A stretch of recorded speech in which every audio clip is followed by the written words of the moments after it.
My thought today isn't about an iconic song from 1985, but rather the passage of time. Talking about 1985, it's interesting how the days of our youth seem to stretch and encompass so much. Yet as time passes, that perception flips, and we wonder, where the hell did the time go? That's been my cry a little too much lately.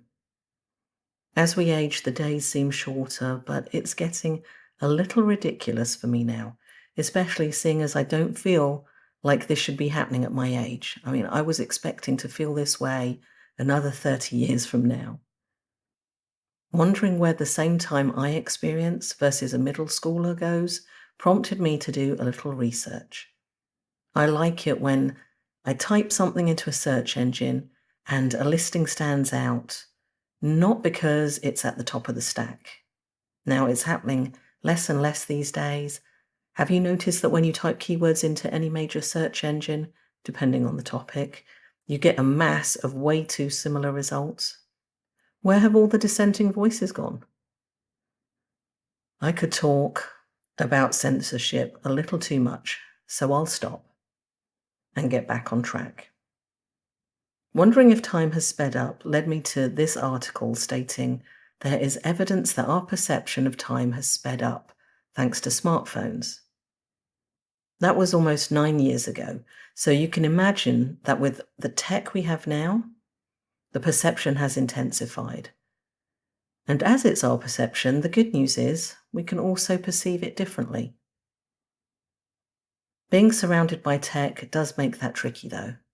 Sometimes I wonder what my work day and business would look like if I wasn't as connected, and how that could even work for me long term as a digital marketer. I was recently chatting with a friend about time, and that aging is like a 33 RPM vinyl record where the inner and outer tracks are different sizes, youth being the first few tracks and old age the last few.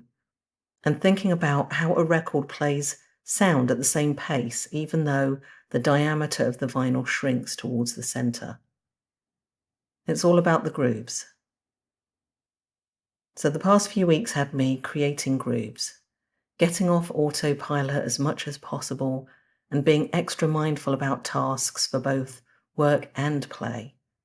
It meant that more time had been accounted for, and how I spent it was more memorable. Now, it's a daily challenge because there's the tendency to go, go, go. But when I take a different route to a familiar place, or use the Pomodoro technique to work on one thing at a time, or put my iPhone in black and white mode, I am being more mindful with how I'm interacting in time. There are many other ways we can create grooves and put more space into how we perceive our travel through time each day. Spending less time with tech, with smart anything, is a great idea. So if you're like me and have been wondering where all your time goes, think about where you can turn off autopilot. Be more mindful and present, and create some grooves in your day.